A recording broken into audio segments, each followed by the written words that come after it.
Hello. I am coming to you live today from Chicago, and I am waiting to see if our guest hopefully will join us shortly. Beautiful day here in Chicagoland. If you are joining us from somewhere else, let me know where you are. Curious, you can tell us in the chat. Hello, your DPC News and Hotcakes 139. And here, hang on a second. Let me get our guest here. Alrighty, this will work.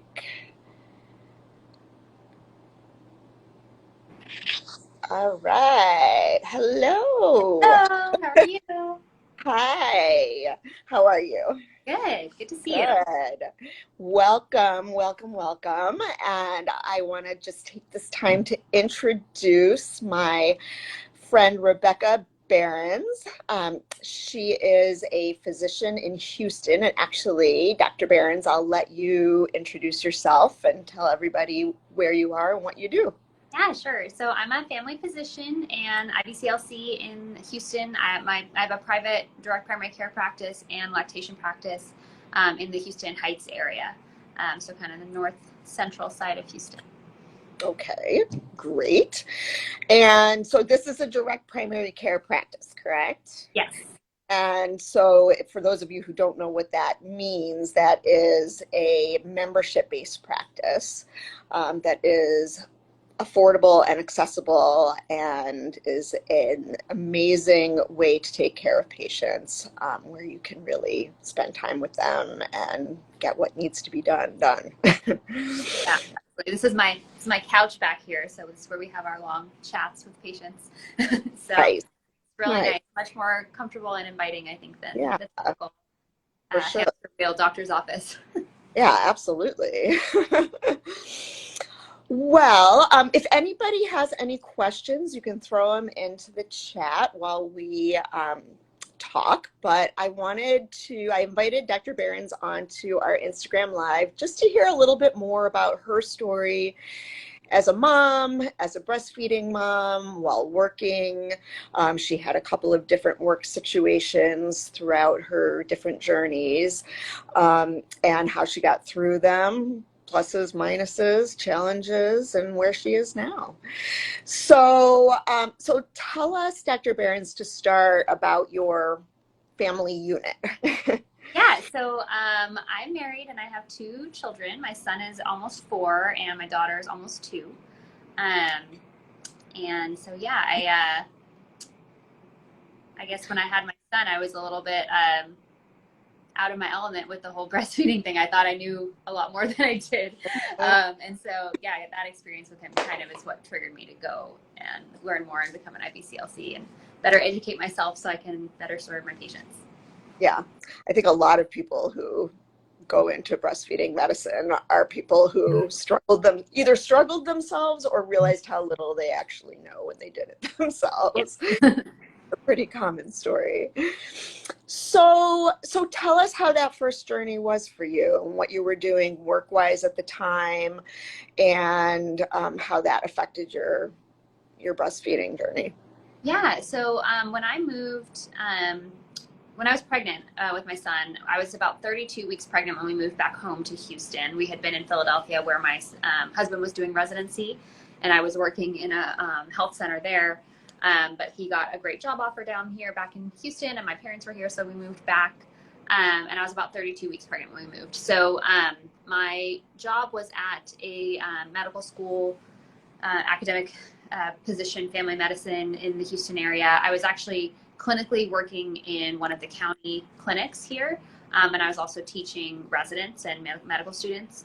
And they were really great in terms of giving me a lot of support postpartum and for time off. Even though I had just started, they didn't technically have to give me any time off postpartum. They gave me 8 weeks. And so that was more than most people get. But it was really tricky when I came back to work and I was breastfeeding because I did not get breaks to pump. I just had to kind of fit that in amongst all the other chaos. And so that was really stressful. And it was really stressful during my maternity leave because my son did go to the NICU for about 12 hours after he was born. He had meconium aspiration. He had to be monitored for a little while. And so we were separated. And so that kind of started our breastfeeding journey off on the wrong foot. And it was a little bit tricky for the first couple of weeks for me to, bring him in my milk supply and get comfortable with breastfeeding. So then after that stressful experience, I then had to stress out about how I was going to be able to continue breastfeeding once I returned to work. And so my whole maternity leave, I was just pretty much stressed out about going back to work. And so once I did go back, I made it work without the breaks.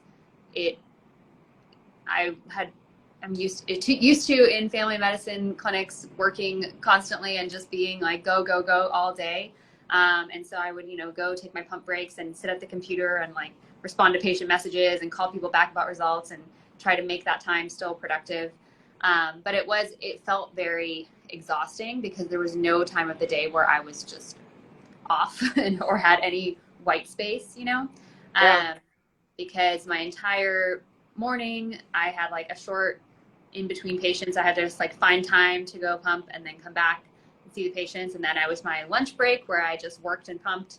And then I went back to see patients and then I had a break and it was just a lot. So Yeah. I was pretty burned out by really the end of month 1 returning back to work.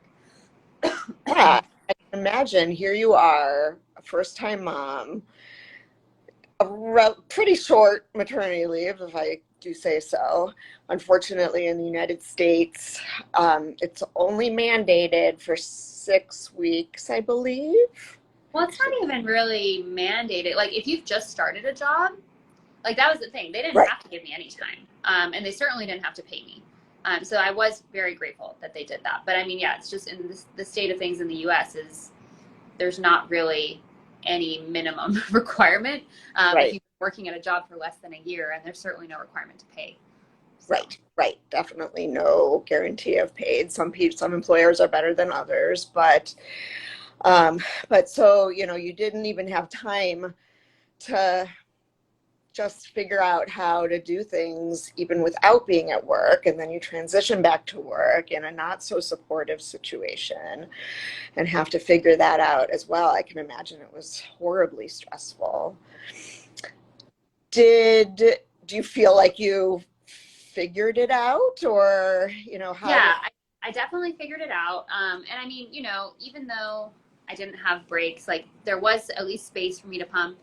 Some of the times that I was pumping, I had to precept residents. And so the residents got a crash course in like, this is how pumping is because I just was like sitting at the computer precepting with my little setup and like a scarf covering myself. And they learned about breastfeeding. It was great. So, I kind of just had to get over that fact and make it work. And it worked. And, I was able to continue breastfeeding my son until I think he was about 20 months maybe when he finally stopped breastfeeding. And I was actually about 16 weeks pregnant with my second at that point. And he just kind of, I think, in the changes of pregnancy, just kind of decided he was not interested anymore. So I was able to continue breastfeeding, and it was great, but it was definitely stressful for Yeah. sure. Yeah. Yeah, I know. I mean, that's great that you were able to almost use it to your advantage in the teaching sense. Not get much training, and so those people got to see it right up front and close. I remember when I was doing that. People would say that it was a code white when I was so, but you do get pretty used to multitasking, and yeah, you kind of Yeah. have to, whether you're pumping or not, really, as a parent. Okay, and then where did, somewhere you realized that this work situation was just not working and pivoted a bit? Yeah. So, because of the difficulties I went through with breastfeeding, I really was interested in learning more. And so I started, I was also doing obstetrics in that position. So I was one of the teaching faculty for the obstetrics, family medicine and obstetrics group. And so I really wanted to be able to provide more education about that. So I decided I would pursue the IBCLC certification, Mm-hmm. and that education and training. So I did kind of on my downtime or own time, a lot of online education modules about breastfeeding and lactation. And I incorporated that into what I was teaching the residents. But as I was going, I just sort of realized that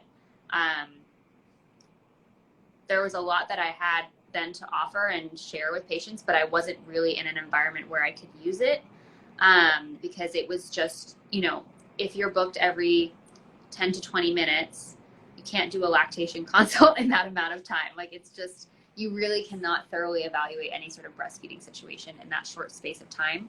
And so I kind of at that point thought about, maybe an alternative way of practicing that would give me a little bit more balance with my family life, and also allow me to use that new education that I had. Because, I would get home from work and I would be completely emotionally drained and exhausted because it was just back to back to back all day, no breaks. And I didn't want to be coming home like that to my kids for the rest of my life. I was just like, I don't have anything left to give them when I get home, and that's not how I wanted to raise my children. So, so that's what when I decided I would look into some alternative models of practice, and that's when I had heard of direct primary care before, but I sort of always discounted it as like not really a viable option. But Wow. as I did some more research and learn more about it and talk to doctors who were doing direct primary care, I started to realize that it could be the perfect fit for what I was looking for, both for my personal life, but also for the way that I wanted to take care of patients. Mm-hmm. Great. So then you had to figure out how to do that. Yeah. I did a lot of reading. I did a lot of, there's a lot of great online communities of direct primary care doctors where people share, their startup stories, resources, what they've learned. So I spent a lot of time reading and learning from those people. And I think it was about a year after I returned to work, actually, after having my son, that I attended a direct primary care conference and met in person with direct primary care doctors. And that's when I was ready to go. And within a couple of months I opened, and then the pandemic hit. but Yeah. that's a separate conversation. So wait, so you were pregnant at the time too? No, so I opened my practice in January of 2020. Okay. So my son was born in 2018. I went to the DPC conference in 2019. January 2020, I opened. Okay. And then, of course, March 2020, the pandemic hit. I think I had 5 patients when the pandemic hit. And I think it was the second or third week of March when my son's daycare closed because they had a case. Mm-hmm. So they closed the daycare for 2 weeks. And so then I lost all my childcare. And that same week is when I found out I was pregnant with my daughter. And it was just, Oh my gosh. Wow. like, this year is just interesting. So yeah, so it was an interesting start to my practice for sure. Yeah, I can imagine. Nothing like jumping right in and Yeah. challenges on top of you as possible. But clearly you were able to navigate that. Yeah, it forced me to learn a lot about digital marketing and leveraging social media because that was really the only connection I had to the outside world. Obviously, there wasn't a lot of people getting together in person anyway during that time. So all the typical, ways that you would meet people and networking events and conferences and all those sorts of things were not happening. Right. But then in addition to that, I did not have childcare. And so whenever my son would nap, I would do some work on the DPC practice, whether it was seeing patients or doing, marketing stuff or taking Zoom calls to meet with people and network. And so I just kind of got comfortable with that. And, because I was in my first trimester of pregnancy, I really was obviously trying to avoid COVID infection. Yeah. And it allowed me, having the digital tools available allowed me to have the ability to still continue building, despite the challenges. Wow. Well, kudos to you. Did do you feel like the pandemic helped or hindered the start of your practice? I mean, it definitely hindered in that I didn't really have much. I was starting from scratch. Like I didn't have patients following me from my other practice because it was an academic teaching practice. It wasn't like I had a core group of patients I'd known for a long time who would follow me. And I was really starting from scratch, and I was relatively unknown in the area. So I really was simultaneously trying to build up a reputation in the community while also trying to build my practice. And it's very hard to do that when Yeah. everything is shut down. Yeah. So the first, 6 months of the practice being open was slow, very slow. I think by the end of that 6 months, I maybe had 10 patients signed up. It did help in terms of people became more interested in having virtual care. Mm-hmm. And having it with someone they knew, because there were virtual care tools around, but they were fairly limited in their scope. And Right. being able to see a local doctor virtually was not that common then. It took a little while for those systems to pick up. Mm-hmm. So that definitely did help. And then I think the relationship aspect, like people wanted to be able to trust the person, because there's obviously so much misinformation and distrust going around at that point. Yeah. I think people really wanted to build a relationship and have trust with their doctor, and that sort of shift culturally did help, but it took a while. And then I think just when I was starting to build up the momentum again of like having more patients enroll, and I'm getting childcare back and being back in the office, was when my daughter was born. Hey, so tell us about that. So this is now the middle of a pandemic. We are kind of underway with our new practice, so totally different work environment at this point that you have a lot more control over. So tell us how the breastfeeding journey went for your second baby. Yeah, so I mean, it was really nice because I had a better idea of what it would look like. I think when you're pregnant the first time and you're thinking about going back to work, especially when you don't really know, you think you know, but you don't really know about breastfeeding. Yeah. Um, it's hard for you to envision how the day looks, like what your pumping schedule needs to be, how long it's going to take to pump, how to store things, like all of that. It seems a little nebulous, but I obviously I mean, by the end of breastfeeding my son, I had a system. I knew exactly how things were going to work, and I did everything. I had it down, and so I kind of already knew how that was going to look. Um, and because I had a practice that I was in complete control over in terms of the scheduling and my workload, I stopped accepting new patients about a month before my daughter's due date, so that I wouldn't have any like ongoing outstanding things that people needed followed up. Mm-hmm. I gave my patients plenty of notice about when my due date was and how long I was planning to be out of the office. I arranged coverage with some other doctors in case someone did need to be seen in person.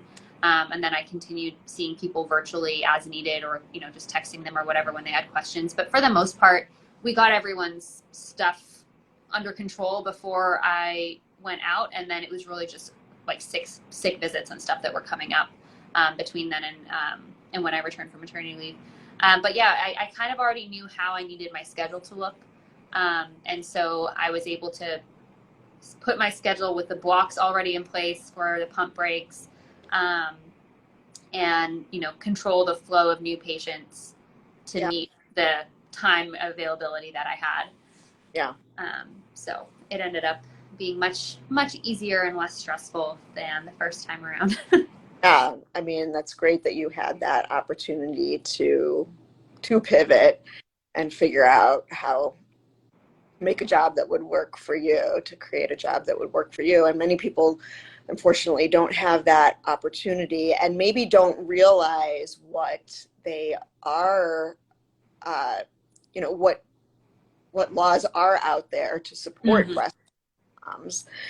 Uh, One, we already talked a little bit about maternity leave, which really varies, but your workplace, if there are, I believe, 15 or more employees, must have a kind of a pumping room for breastfeeding moms.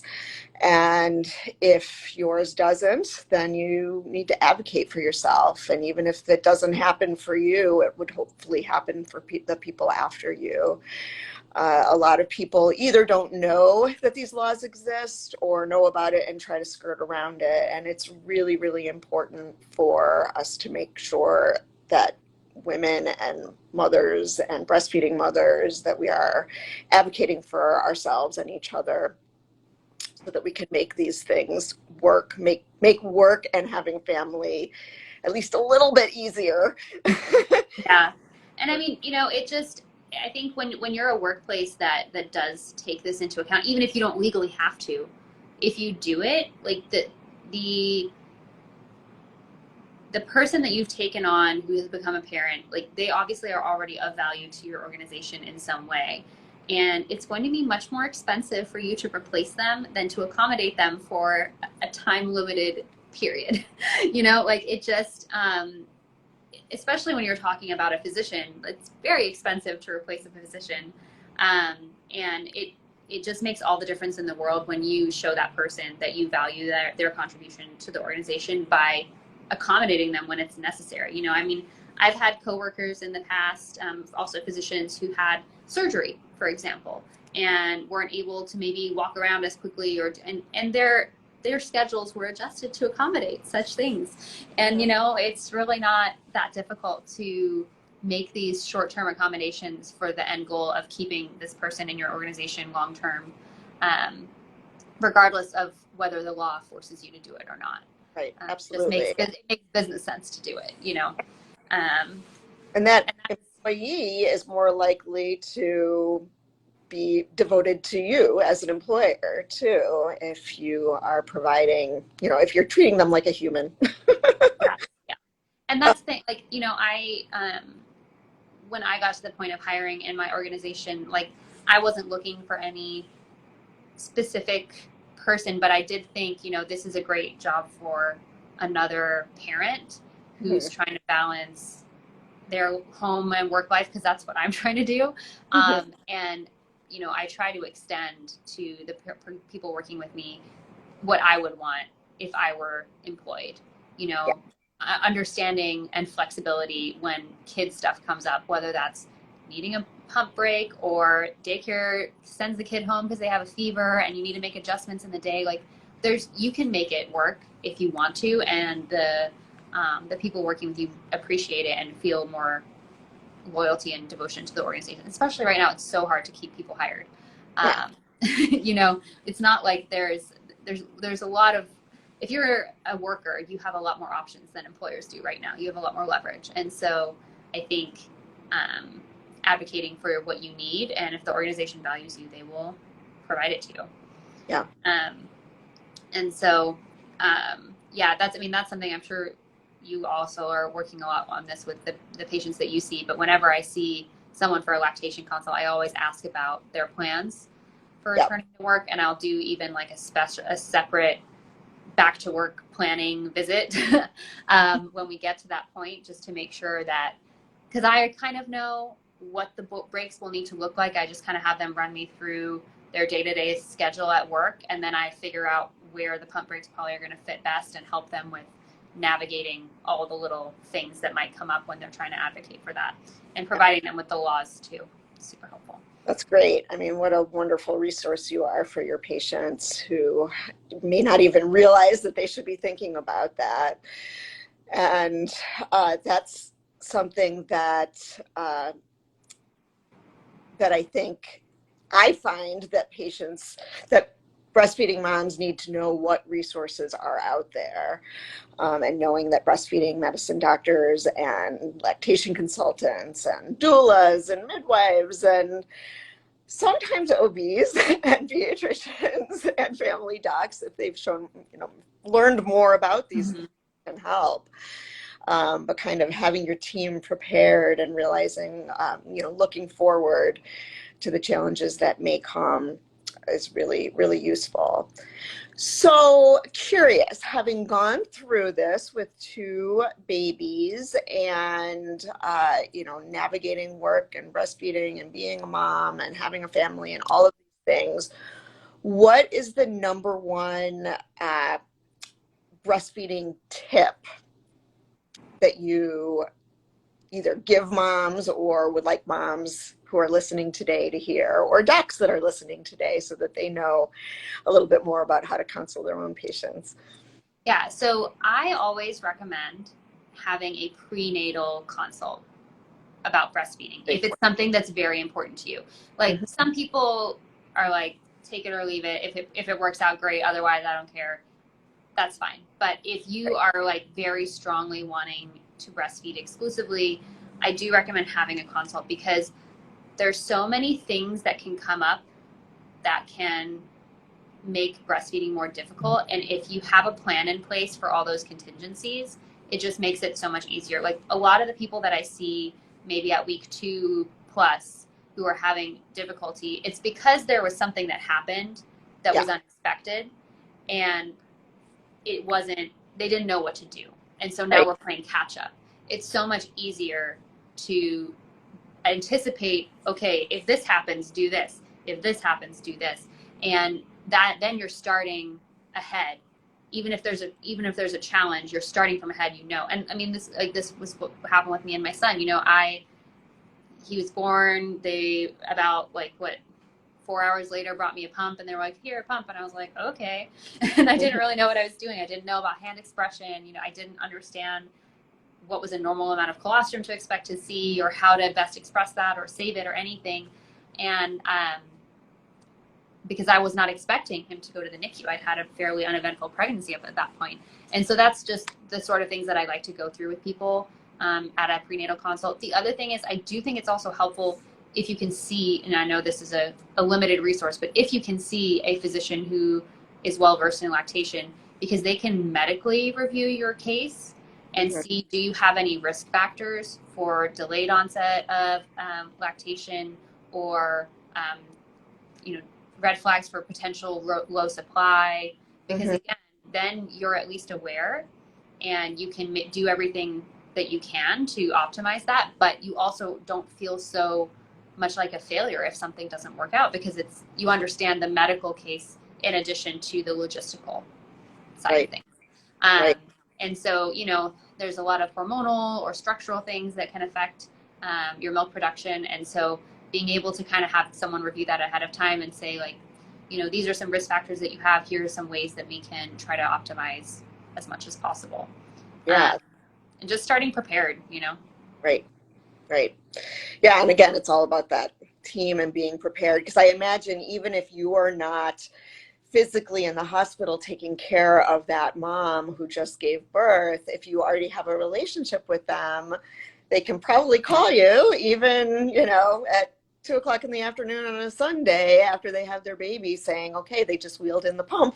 What do I? Yeah. And I mean, I try to go through all cases, all contingencies, give a written plan.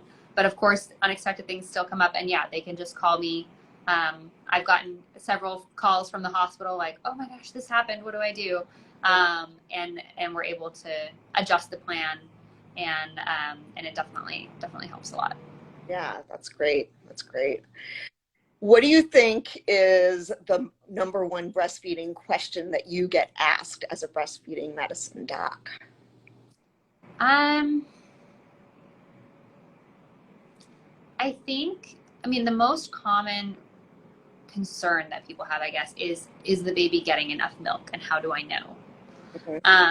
And that can be very straightforward, or it can be very complicated depending on the situation.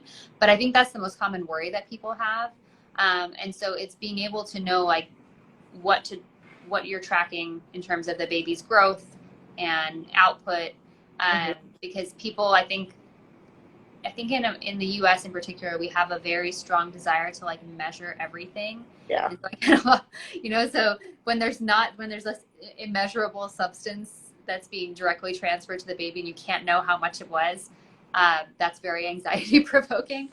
And I think that's why we have such a strong exclusive pumping culture here, partially because of the demands on parents in terms of not having the break time or the ability to spend more time at home, but also that desire to measure and know. So that's definitely the most common. Yeah. Yeah. Concern I hear about. That's a really good point. I always tell parents, let me worry. You do your thing. And I mean, obviously I want to educate and help them to understand what the clues are to know that their baby is getting or isn't getting enough milk. But the proof is in the pudding, and that's where we come in as the monitor and assist through it. That's wonderful. Well, it was so wonderful hearing your story and knowing that despite challenges, it can be done. And recognizing that there probably will be challenges no matter what, whether you're a working mom or not, whether this is your first or second or 10th baby, and knowing where in your community you can find resources. And now things have opened up so much virtually that a lot of the time we can get those resources, at least in part virtually as well.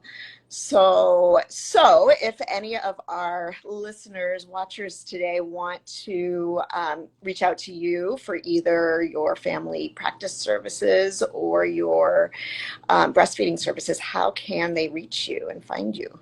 Yeah, so my Instagram here is Rebecca Berens MD. I'm also on TikTok. My handle is the same on TikTok. She is a star. People also look her up.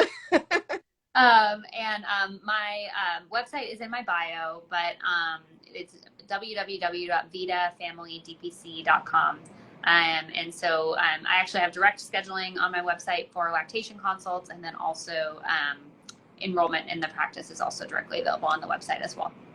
Great. Well, thank you so much for joining me today and telling us about your struggles and your accomplishments. And I hope we can find a way to connect through something like this again in the future. Yeah, absolutely. Thanks so much for having me. Thank you. Have a great day. And thanks for joining all of our viewers. Bye. All right. Bye-bye.